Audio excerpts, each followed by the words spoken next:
Against the God के एक और नए नोवेल एक्सप्लेनेशन में आप सभी का स्वागत है। पिछले एपिसोड के लास्ट सीन में देखा था कि युनचे के चेहरे पर हैरानी साफ दिख रही थी। उसने पूछा, क्या इविल गॉड और क्रिएशन गॉड सबसे पहले डिवाइन बीइंग्स थे? इसका मतलब इविल गॉड का लेवल वही था जो क्रिएशन गॉड्स का था। गोल्डन क्रो की सोल ने कंफर्म किया, बिल्कुल सही। 4 ग्रेट डेविल एम्परर्स डेविल्स में सबसे ताकतवर थे और उसी तरह 3 ग्रेट क्रिएशन गॉड्स और इविल गॉड गॉड्स में सबसे पावरफुल थे। गोल्डन क्रो ने आगे समझाया, तीनों क्रिएशन गॉड्स के पास अलग अलग डिवाइन पावर्स थी। इनमें सबसे लीडिंग पोजीशन पर था हेवन पनिशिंग डिवाइन एम्परर मोई। उसके पास सबसे स्ट्रॉन्ग डिवाइन पावर थी और वो हेवन पनिशिंग एंसेस्ट्रल स्वॉर्ड को कंट्रोल करता था। वो गॉड्स में सबसे स्ट्रॉन्गेस्ट एग्जिस्टेंस था। लेकिन दिक्कत यह थी कि उस स्वॉर्ड की ताकत इतनी ज्यादा थी कि उसने मोई की लाइफ फोर्स को ही चूस लिया। इसलिए गॉड्स और डेविल्स की जंग शुरू होने से पहले ही उसकी मौत हो गई थी। अब आगे बाकी 2 क्रिएशन गॉड्स थे, शीके और लीसुओ। शीके के पास एटर्नल हेवन पर्ल था जिससे वो टाइम को कंट्रोल कर सकता था और लीसुओ के पास primordial seal of life and death थी जिससे वो लाइफ की पावर्स को कंट्रोल करती थी। उसने ही सबसे ज्यादा प्लैनेट्स और लाइफ फॉर्म्स बनाए थे। लेकिन इविल गॉड सबसे अलग था। उसके पास सभी एलिमेंटल पावर्स का अल्टीमेट फॉर्म था। वो प्राइमल केओस के नियमों को तोड़कर एलिमेंट्स को यूज कर सकता था। उसने अपनी इविल गॉड आर्च बनाई जिसे देखकर बाकी गॉड्स भी हिल गए थे। रियल्म ऑफ द गॉड्स में तो ये भी अफवाह थी कि अगर इविल गॉड अपनी पूरी ताकत लगा दे तो वो हेवन पनिशिंग डिवाइन एम्परर को भी हरा सकता है। युनचे का मुंह खुला का खुला रह गया। उसके दिमाग में बस यही चल रहा था कि भाई इविल गॉड तो नेक्स्ट लेवल ओवरपावर्ड था। उसने अपनी एक्साइटमेंट रोकते हुए पूछा, अगर तीनों क्रिएशन गॉड्स सबसे पहले गॉड्स थे तो इविल गॉड को क्रिएशन गॉड का टाइटल क्यों नहीं मिला? गोल्डन क्रो की सोल ने बताया, शुरुआत में इविल गॉड को भी क्रिएशन गॉड ही माना जाता था। उस वक्त 4 ग्रेट क्रिएशन गॉड्स हुआ करते थे। इविल गॉड ने भी अपनी डिवाइन पावर से कई प्लैनेट्स और लाइफ फॉर्म्स बनाए थे। जिस ब्लू पोल स्टार पर तुम अभी खड़े हो वो इविल गॉड का बनाया हुआ सबसे पहला प्लैनेट था। युनचे कंफ्यूज हो गया, तो फिर उसका टाइटल क्यों हटा? गोल्डन क्रो की सोल की आवाज थोड़ी भारी हो गई, जैसे वो कोई बहुत पुराना और गहरा राज खोलने वाली हो। यह मामला प्रिमोर्डियल एरा की एक बहुत कॉम्प्लेक्स मिस्ट्री से जुड़ा है। मैंने अभी बताया था कि इविल गॉड और हेवन पनिशिंग डिवाइन एम्परर के बीच एक बार लड़ाई हुई थी। उस लड़ाई के बाद इविल गॉड ने खुद अपना टाइटल बदलकर इविल गॉड रख लिया और क्रिएशन गॉड्स की लिस्ट से बाहर हो गया। और उसी वक्त 4 ग्रेट डेविल एम्परर्स भी घटकर 3 रह गए। युनचे का दिमाग भन्ना गया। डेविल एम्परर्स के कम होने का इविल गॉड के टाइटल से क्या लेना देना? आखिर ऐसा क्या हुआ था? गोल्डन क्रो ने खुलासा किया, यह सब एक डिवाइन आर्ट की वजह से हुआ। एक ऐसी डिवाइन आर्ट जो खुद एंसेस्ट्रल गॉड ने बनाई थी।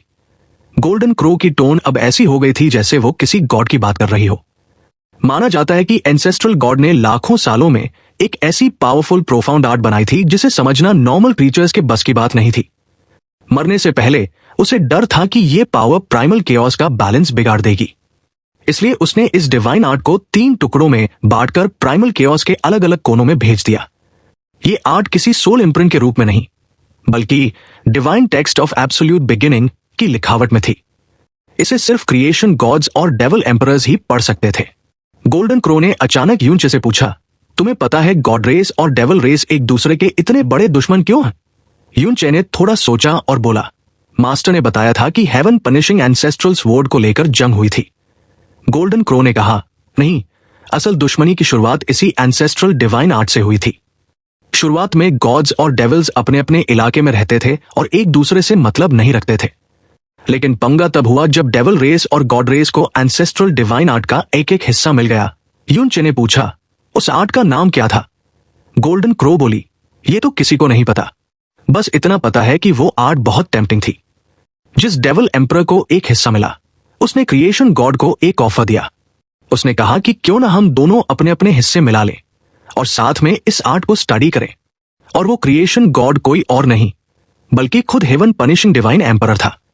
वो इस डील के लिए मान गया।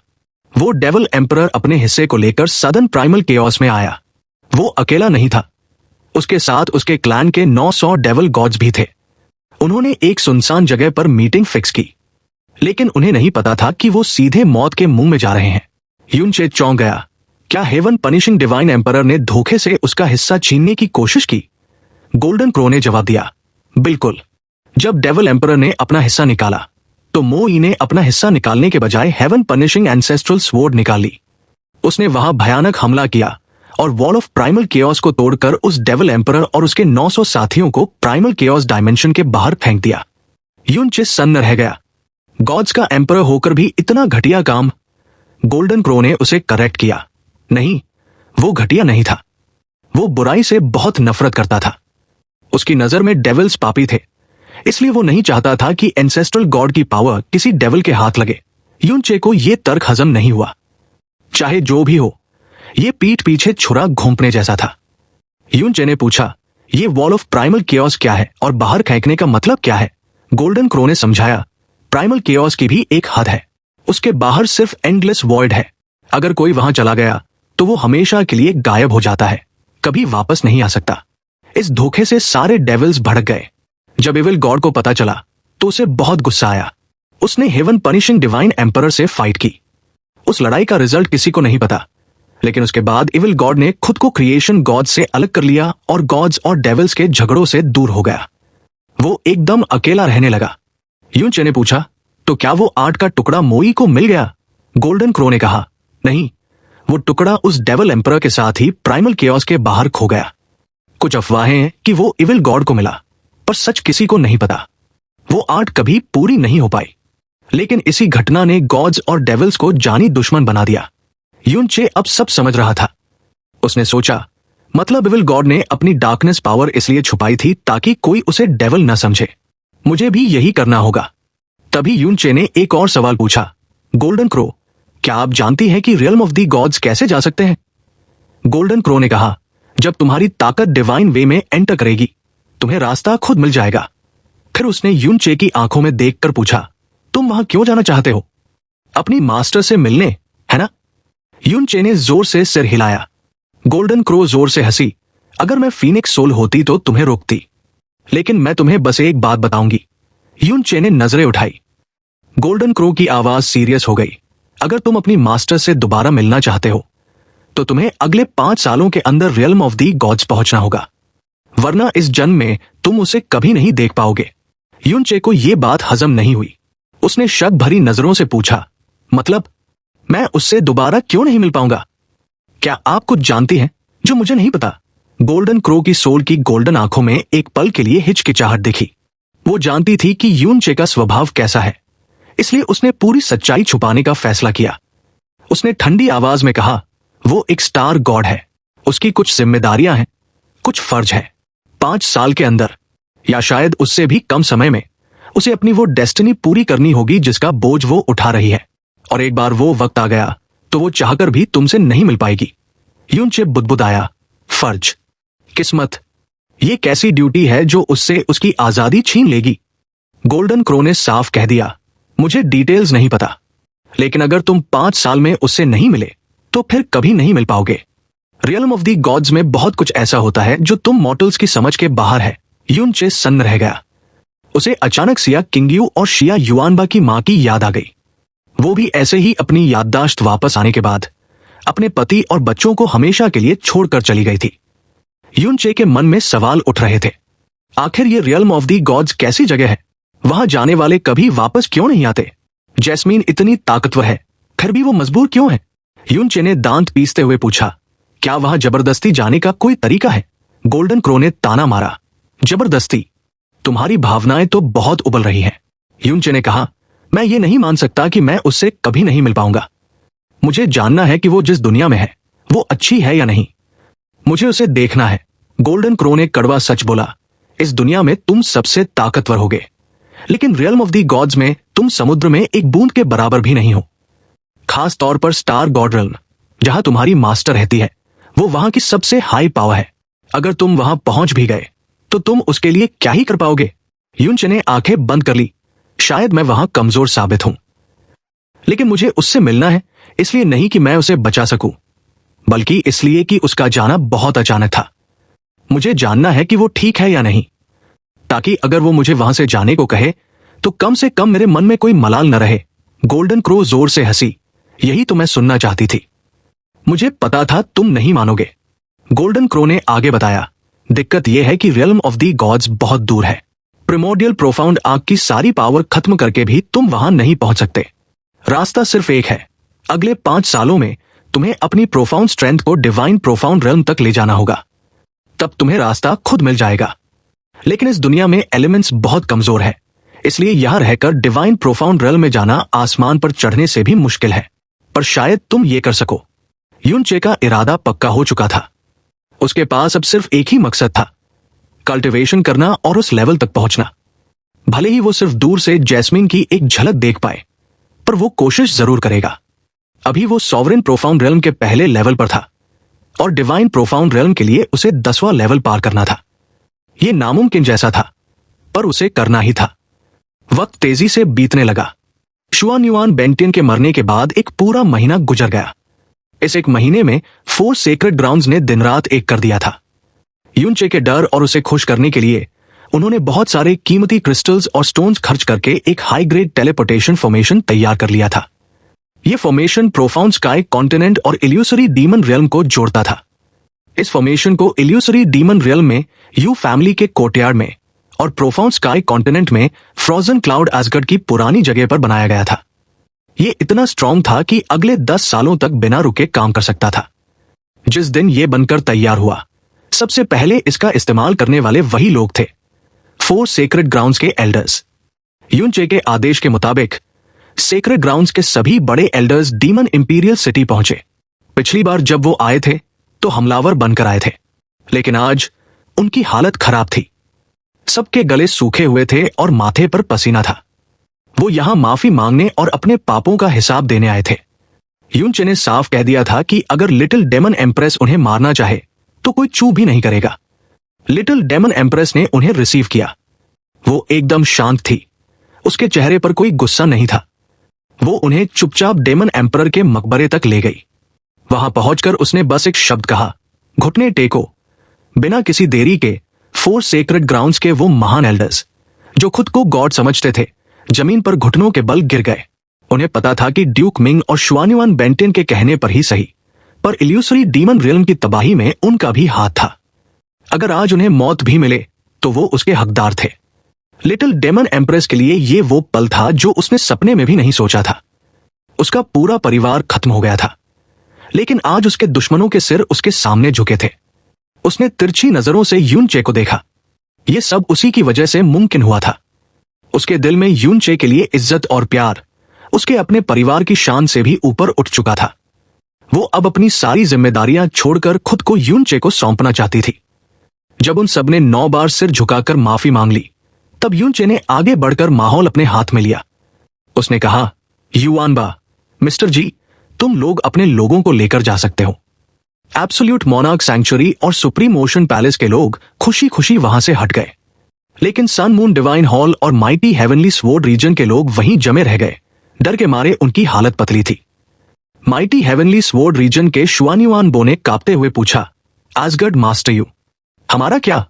यूनचे ने एक डरावनी मुस्कान के साथ पूछा, तुम्हारा यंग स्वॉर्ड मास्टर कैसा है? शुआन्युआन बो ने हकलाते हुए कहा, वो ठीक है, रिकवर कर रहा है। पूछने के लिए शुक्रिया। यूनचे ने सिर हिलाया, बहुत बढ़िया। फिर यूनचे घूमा और सन मून डिवाइन हॉल की तरफ देखा। उसने पूछा, तुम में से ये शुआनगे कौन है? एक बूढ़ा आदमी डरते डरते आगे आया। यूनचे ने उसे ऊपर से नीचे तक देखा और कहा, लगता है तुम्हारी किस्मत अच्छी है, तुम बाकी लोगों से थोड़ी देर ज्यादा जिंदा रहोगे। ये शुआनगे को समझ नहीं आया कि क्या हो रहा है। यूनचे ने ठंडे लहजे में कहा, मेरा मतलब यह है कि तुम बाकी सब लोग मेरे किसी काम के नहीं हो, इसलिए तुम सब अभी मर सकते हो। इससे पहले कि कोई कुछ समझ पाता, यूनचे की बॉडी से भयानक प्रोफाउंड एनर्जी निकली। उसके हाथ से नीली रोशनी निकली और उसने सन मून डिवाइन हॉल और माइटी हेवनली स्वॉर्ड रीजन के लोगों को घेर लिया। हवा का तापमान एकदम से गिर गया। वहां भयानक ट्रीज ऑफ फ्रोजन एंड उगने लगे। ये पेड़ सीधे नर्क से आए लग रहे थे। पल भर में ही वहां मौजूद सैकड़ों एल्डर्स और 5 ताकतवर डिवाइन एनवॉइस बर्फ में जम गए। उनकी ताकत यूनचे के सामने कुछ भी नहीं थी। उनके चेहरे डर और दर्द से नीले पड़ गए थे, लेकिन वो हिल भी नहीं पा रहे थे। डिवाइन एनवॉय हेवंस इक्वल ने चिल्लाने की कोशिश की, यूनचे तुम, लेकिन तभी बर्फ ने उसका मुंह बंद कर दिया। दूर खड़े बाकी लोग ये देखकर सन्न रह गए। युनचे ने बस हाथ घुमाया और 100 से ज्यादा टॉप एक्सपर्ट्स को सील कर दिया। ये ताकत उनकी सोच से परे थी। युनचे ने गरजते हुए कहा, माइटी हेवनली स्वॉर्ड रीजन, तुम लोग शुआनयुआन बेंटियन के पालतू कुत्ते हो। तुमने मेरे परिवार को बर्बाद किया, मेरे दादा को मारा, मुझे मेरे माँ बाप से अलग किया। तुम्हें जिंदा रहने का कोई हक नहीं है। उसने सन मून डिवाइन हॉल वालों को भी लपेटा। और तुम लोग, क्या तुम्हें लगा था मैं तुम्हें छोड़ दूंगा? खून का बदला सिर्फ जान देकर ही चुकाया जा सकता है। अब वहां सिर्फ सन्नाटा और दबी हुई चीखें थी। युनचे ने लिटिल डेमन एम्प्रेस की तरफ देखा और पूछा, काई, तुम करना चाहोगी या मैं करूं? लिटिल डेमन एम्प्रेस ने कोई जवाब नहीं दिया। वो सीधा हवा में उड़ गई। उसके शरीर से गोल्डन गोल्डन क्रो फ्लेम्स निकली और नीचे जमी हुई मूर्तियों पर बरस पड़ी। एक जोरदार धमाका हुआ। बर्फ की ठंडक तो गायब हो गई, लेकिन वो सील नहीं टूटी। वो लोग बर्फ की कैद में ही जलने लगे। ये नजारा किसी बुरे सपने जैसा था। वो लोग पहले बर्फ में जमे और अब फ्लेम में जल रहे थे। कुछ ही पलों में उनकी चीखें राख में बदल गई। वहां ये शुआंगे को छोड़कर सन मून डिवाइन हॉल और माइटी हेवनली स्वॉर्ड रीजन का एक भी आदमी जिंदा नहीं बचा।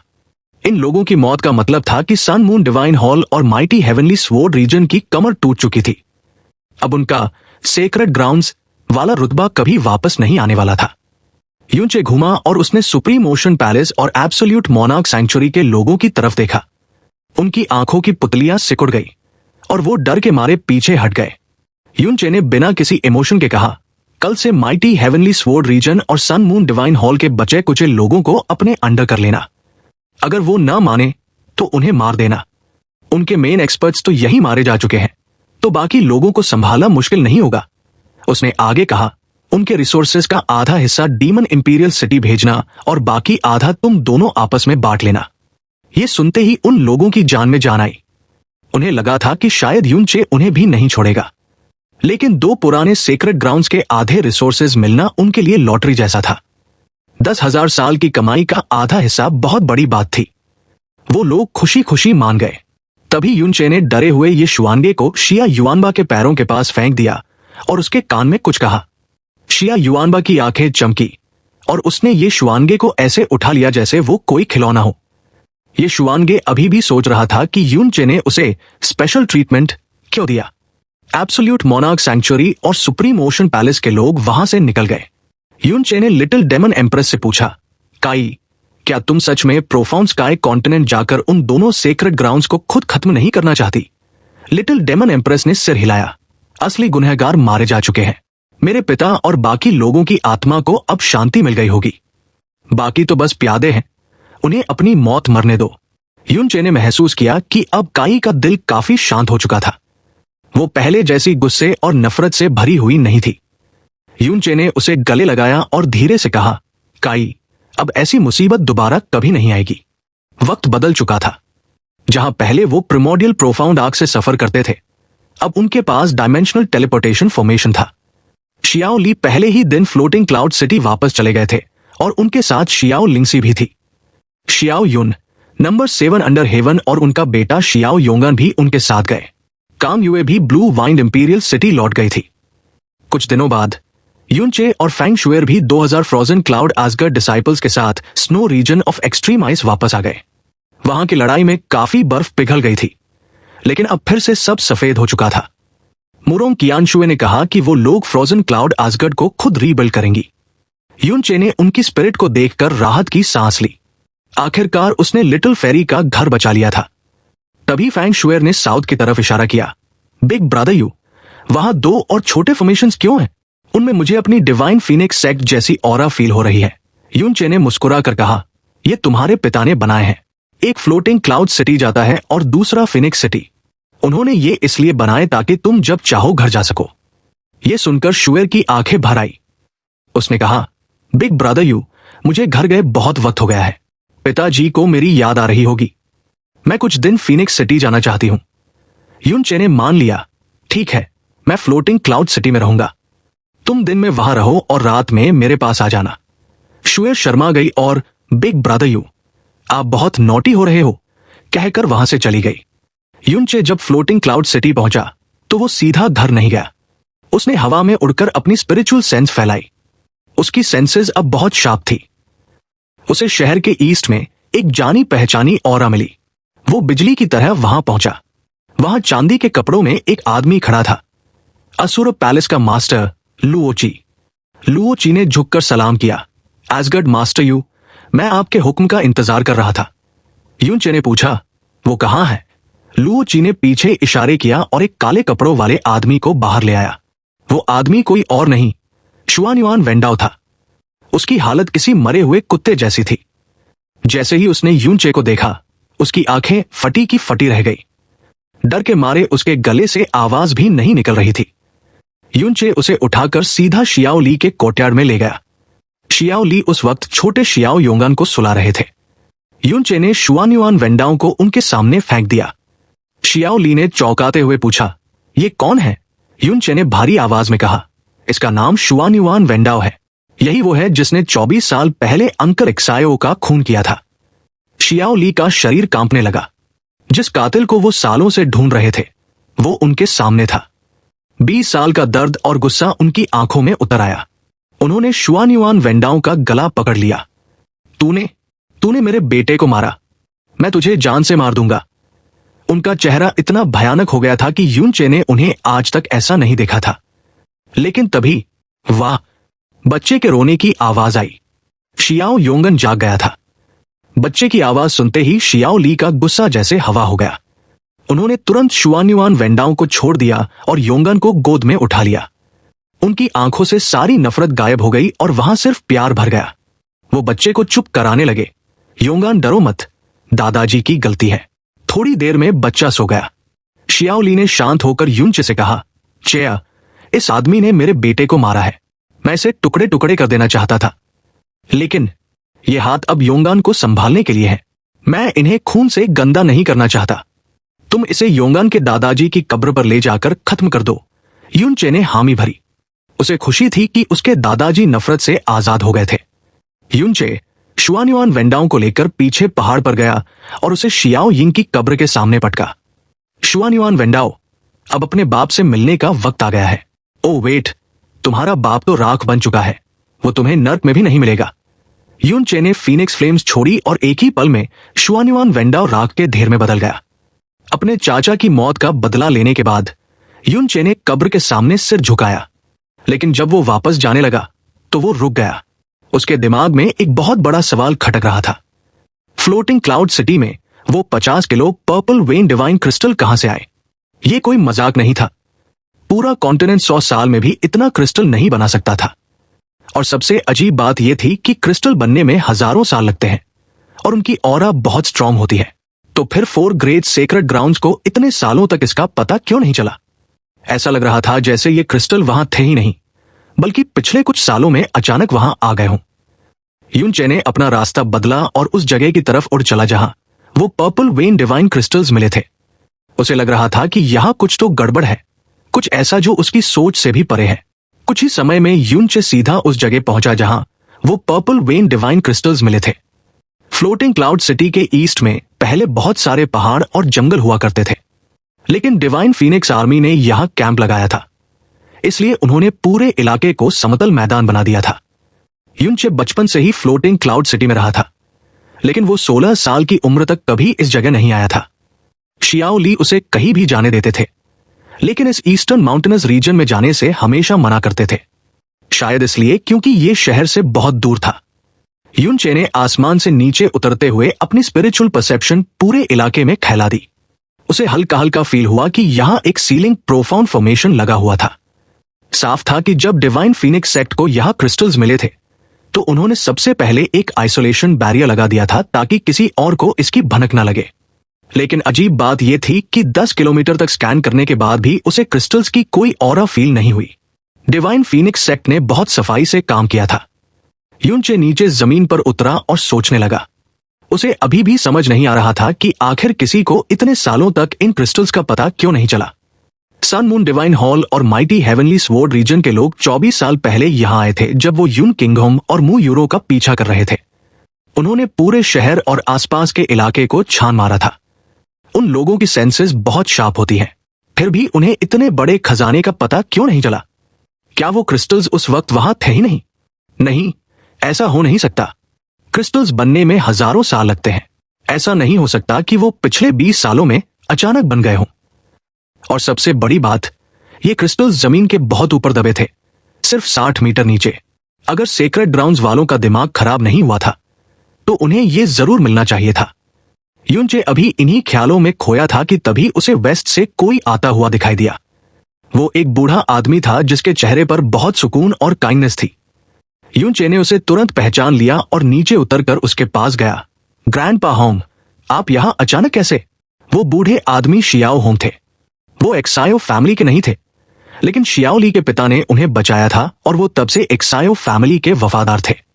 उन्होंने मुस्कुराते हुए कहा, अरे यंगेस्ट मास्टर, आज मैडम की पुण्यतिथि पर ऑफरिंग देने का वक्त है, तो मास्टर ने मुझे उनके पसंदीदा ओकिड्स तोड़ने भेजा था। आप यहां क्या कर रहे हैं? युनचे ने इधर उधर देखा और कहा, लेकिन यहां तो कोई ओकिड्स नहीं दिख रहे। शियाओ होंग ने उदास होकर कहा, पहले यहां बहुत फूल हुआ करते थे, लेकिन डिवाइन फीनिक्स आर्मी ने सब बर्बाद कर दिया। युनचे ने हैरानी से पूछा, वैसे ग्रैंडफादर ने मुझे और लिटिल आंट को कभी यहां आने क्यों नहीं दिया? शियाओ होंग ने एक गहरी सांस ली, क्योंकि ये जगह मास्टर को बहुत दुख देती है। वो खुद भी यहां बहुत कमाते हैं। युनचे चौंक गया, दुख देती है? ऐसा क्या हुआ था यहां? शियाओ होंग ने कहा, क्या मास्टर ने आपको नहीं बताया? खैर, वो आपको बता भी नहीं सकते थे। ये उनकी जिंदगी का सबसे दर्दनाक हिस्सा है। युनचे ने जोर देकर पूछा, ग्रैंडपा होंग, प्लीज मुझे बताइए। अब मैं बच्चा नहीं रहा, शायद मैं ग्रैंडफादर की मदद कर सकूं। शियाओ होंग मान गए और उन्होंने युनचे को एक बहुत पुरानी और अजीब कहानी सुनाई। उन्होंने पूछा, यंगेस्ट मास्टर, क्या आप जानते हैं कि मैडम की मौत कैसे हुई थी? युनचे ने जवाब दिया, सब कहते हैं कि अंकल एक्सायो की मौत और मेरे गायब होने के बाद वो बहुत डिप्रेशन में चली गई थी, और लिटिल आंट को जन्म देने के बाद गम से उनकी मौत हो गई। युनचे ने मेडिकल लॉजिक लगाया। एक मां अपने बच्चे के लिए कितनी भी तकलीफ सह लेती है, वो अपनी बच्ची को छोड़कर सिर्फ गम की वजह से नहीं मर सकती। और उनके साथ शियाओ ली भी थे जो उन्हें बहुत प्यार करते थे। जरूर कोई और वजह थी, शायद कोई बीमारी। शियाओ होंग ने बताना शुरू किया, उन दिनों मैडम बहुत रोती थी। वो प्रेग्नेंट थी, इसलिए मास्टर उन्हें खुश करने के लिए इसी जगह लाए थे, क्योंकि यहां ओकिड्स खिले हुए थे। मैं भी उनके साथ था। मैडम का मूड ठीक हो गया था, लेकिन जब हम वापस जाने वाले थे तभी एक हादसा हो गया। युनचे ने पूछा, कैसा हादसा? शियाओ होंग के चेहरे पर डर आ गया। मैडम पर अचानक आसमान से लाइटनिंग गिर गई। युनचे सन्न रह गया। क्या? लाइटनिंग गिर गई? कैसे? शियाओ होंग ने कहा, हमें भी समझ नहीं आया। आसमान एकदम साफ था, एक भी बादल नहीं था, लेकिन फिर भी एक लाइटनिंग गिरी और वो मैडम को लगी। और सबसे अजीब बात यह थी कि वो लाइटनिंग ब्लैक कलर की थी। ब्लैक कलर की? युनचे की आंखें फैल गई।